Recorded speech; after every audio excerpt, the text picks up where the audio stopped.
Bien-aimés frères et sœurs en Jésus, la grâce, la paix et la miséricorde nous sont données de la part de Dieu le Père et de Jésus-Christ son Fils notre Sauveur.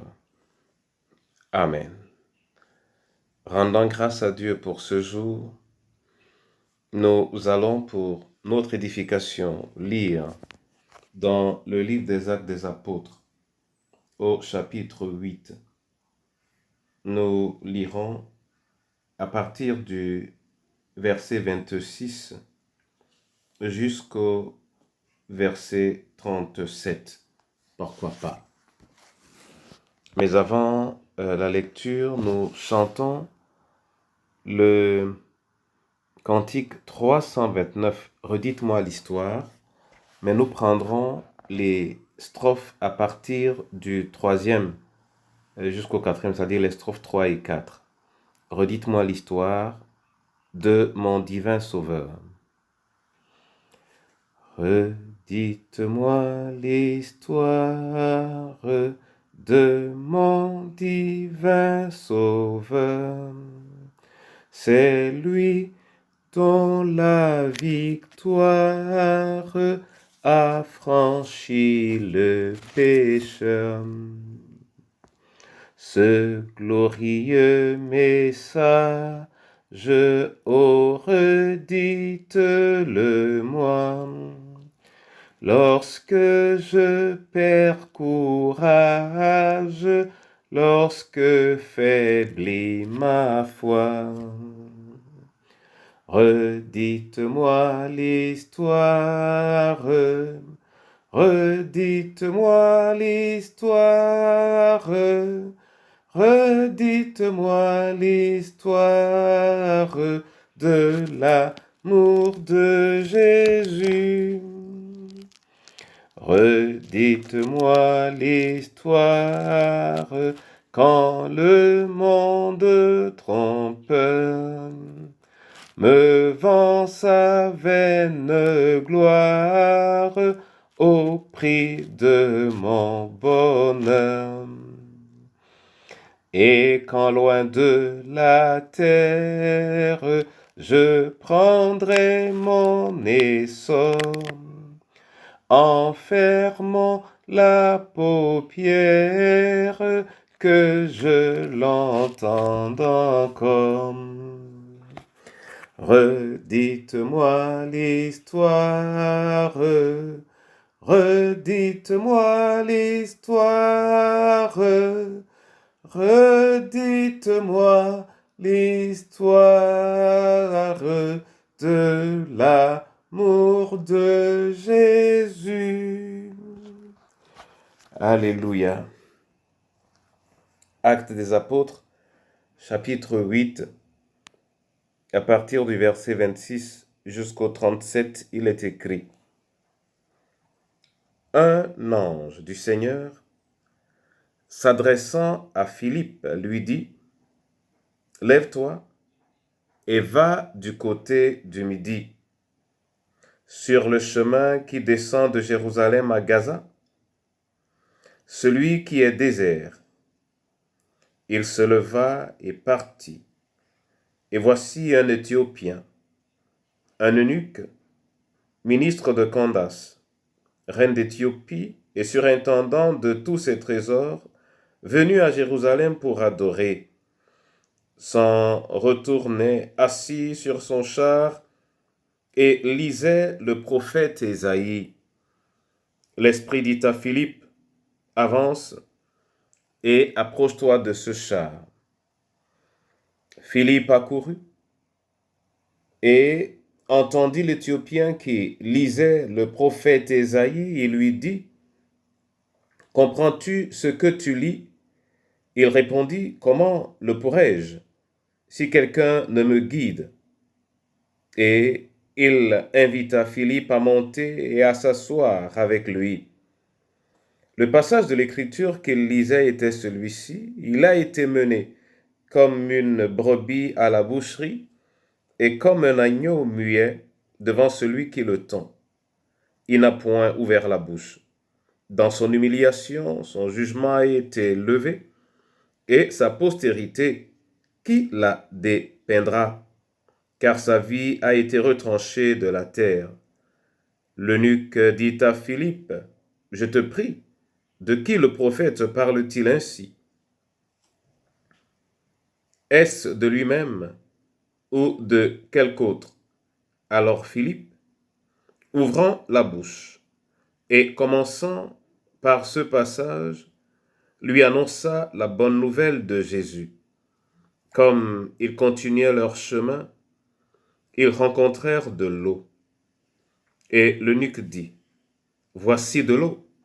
Qu'est-ce qui empêche que je sois baptisé? » Philippe lui dit, « Si tu crois de tout ton cœur, cela est possible. » L'eunuque répondit, « Je crois que Jésus-Christ est le Fils de Dieu. » Amen. Bien-aimés frères et sœurs en Jésus, cette histoire, peut-être longue pour notre petit instant, est intéressante en ce que l'eunuque éthiopien était engagé dans la foi juive et il allait donc adorer dans le temple. Du retour de son adoration, il a rencontré Philippe. Tandis que Philippe le voit lire et l'entend lire, devrait-on dire, il lui demande s'il comprend ce qu'il lit. Et, évidemment, l'eunuque éthiopien répond « Non. Comment pourrais-je s'il n'y a personne pour m'expliquer ?» Bien-aimés frères et sœurs en Jésus, cet exemple est appréciable et admirable. On peut lire souvent pour, j'allais dire, passer du temps, peut-être comme on parcourt un roman dans lequel on pourrait saisir telle ou telle autre chose en passant pour passer du temps. On peut également lire parce que l'on a quelque chose qu'on voudrait comprendre dans ce qui est écrit dans un livre. Mais il y a une troisième dimension à la lecture. On peut lire pour vivre ce qui est écrit. Et l'eunuque éthiopien ici, il est évident qu'il ne lit pas seulement pour le plaisir de lire, il lit pour comprendre et pour vivre certainement la parole. Bien-aimés en Jésus, je voudrais attirer notre attention sur le temps probablement immense qu'il a pris pour lire des passages de la Bible. Il est parti d'Éthiopie pour aller adorer à Jérusalem, en Israël. C'était un long voyage. C'est un voyage de foi. Un besoin d'assouvir sa soif spirituelle. Mais il lisait du retour du temple, où il avait fini son adoration, et où on aurait pu dire tout est accompli, il s'est enrichi de manière complète et entière, mais il lit, et il lit, il ne comprend toujours pas. Mon frère et ma sœur, ceci demande de l'abnégation. Et cette abnégation est proportionnelle à la chose vers laquelle on tend, à l'intérêt qu'on attache à ce qu'on recherche. Il étudie, il ne tient pas compte de ce qu'il n'a pas encore pu comprendre. Au contraire, il continue de chercher à comprendre ce qu'il n'a toujours pas compris. Mais il ne se fatigue pas, il ne se lasse pas. Il est téméraire. Et c'est de la même manière que nous devons apprendre à lire la parole de Dieu. En la lisant, bien-aimé, on aura des occasions où on ne comprendra pratiquement rien. Il y a beaucoup de passages qui nécessitent des explications. Mais celui qui aime et veut comprendre continuera sa lecture, renouvellera sa lecture, parce qu'il sait qu'un jour il va comprendre. Mon frère et ma sœur, et si vous regardez de quelle manière le Seigneur a envoyé Philippe auprès de l'eunuque. Vous comprendrez également comment, si nous lisons avec témérité, si nous nous appliquons avec foi, le Seigneur mettra à notre disposition quelqu'un pour nous expliquer ce que nous ne comprenons pas. Un ange a parlé à Philippe, progressivement. Il a fini par rencontrer l'eunuque. L'eunuque l'a invité dans son char et il a pu lui expliquer ce que l'eunuque avait probablement lu depuis tant de temps et tant de fois sans comprendre. Et la compréhension était tellement parfaite, était tellement venue à propos que ce qui a été annoncé venait d'être accompli. Ce qui a été annoncé était déjà vivable. C'est la raison pour laquelle, dans une joie indicible, quand l'eunuque éthiopien a vu un point d'eau, il a posé une simple question à Philippe, « Voici de l'eau, qu'est-ce qui empêche que je sois baptisé ?» Il va au baptême parce qu'il est convaincu. Personne ne l'y contraint.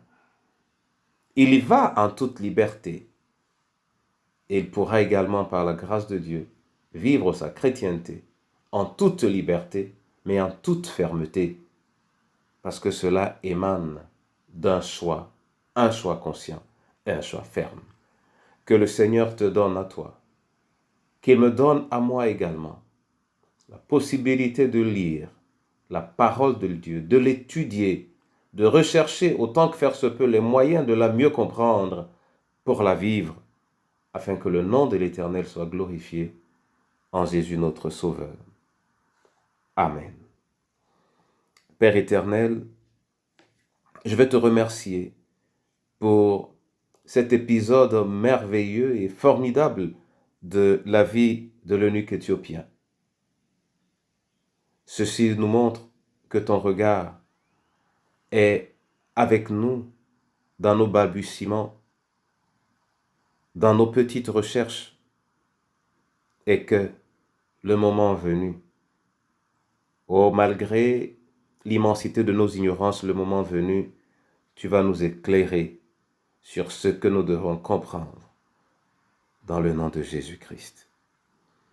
Je veux te prier, Seigneur, pour tous ceux qui partagent cette parole, afin que tu renouvelles en nous la soif de connaître ta parole, que nous la lisions de manière régulière, que nous cherchions à la comprendre, que nous recherchions ceux qui peuvent nous y aider, mais que nous sachions, Père, recourir à toi, qui est l'aide véritable pour la compréhension de ton évangile.